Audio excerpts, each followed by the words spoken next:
Sir आजकल ज़्यादातर cyber fraud हो रहे हैं बिजली मीटर के नाम पर, कैसे बचे लोग? देखिए, पटना में बड़ी मात्रा में इस तरह के एफआईआर दर्ज हुए हैं पटना साइबर में, जिसमें कोई व्यक्ति है पटना में अगर रेंट पे रह रहे हैं या फिर अपना घर है और वो बिजली कनेक्शन के लिए अप्लाई करते हैं तो उनके घर पे वो इंस्टॉलेशन के लिए जाते हैं बिजली कर्मी वाले।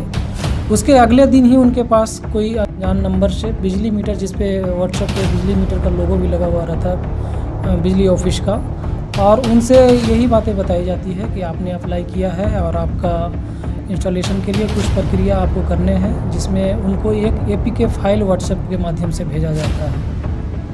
उसके बाद उसको इंस्टॉल कराया जाता है और एक छोटा अमाउंट उनको पेमेंट करने के लिए बोला जाता है। एक्चुअली ये छोटा अमाउंट इसलिए पेमेंट कराया जाता है कि जैसे ही आप एपीके डाउनलोड करते हैं तो आपका मोबाइल का रिमोट एक्सेस उनके पास चला जाता है, आपका कॉल फॉरवर्डिंग हो या फिर स्क्रीन शेयरिंग का सारा उनके पास चला जाता है जो एपीके आपको भेजे हैं। अब जैसे ही अपना पेमेंट करते हैं, किसी भी भीम से हो या फ़ोनपे से हो, किसी भी माध्यम से आप पेमेंट करते हैं, तो जैसे ही आप पासवर्ड उसमें आप दबाते हैं वो पासवर्ड उनके पास चला जाता है।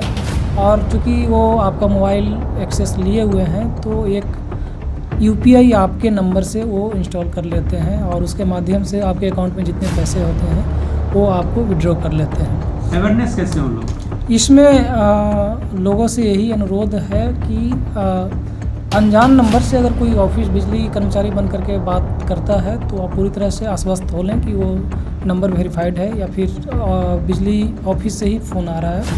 कभी भी बिजली ऑफिस वाले आपको एपीके फाइल भेज करके उस पर आपसे इंफॉर्मेशन शेयर नहीं कराएंगे और न ही तुरंत पेमेंट करने के लिए आपसे बोलते हैं। तो अगर कोई व्यक्ति बिजली कर्मचारी बन करके बात करता है और कोई एपीके या कोई लिंक भेजता है और उसको पेमेंट करने के लिए बोलता है तो बिल्कुल ऐसा नहीं करें। आप संबंधित थाने या फिर साइबर थाना को सूचित करें अगर इस तरह का कॉल या एपीके किसी के द्वारा भेजा जाता है। तो अगर साइबर क्राइम किसी के साथ हो जाता है तो आप 1930 एक टोल फ्री नंबर है, उस पर तुरंत शिकायत दर्ज करें या फिर cybercrime.gov.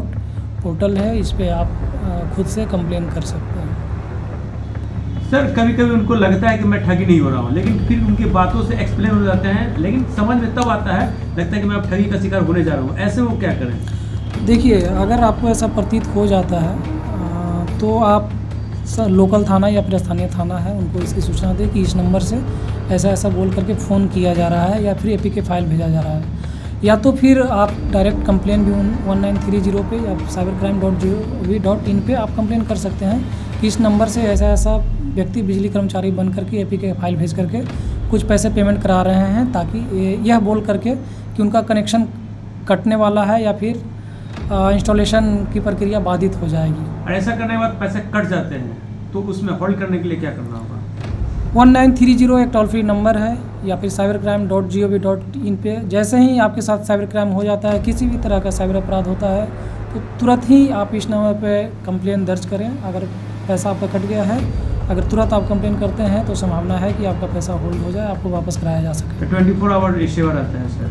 ये 24/7 है। आप कभी भी दिन रात कभी भी आप करते हैं तो उस पर आपकी समस्या को रजिस्टर किया जाएगा और संबंधित थानों को फिर वहाँ से भेजा जाता है।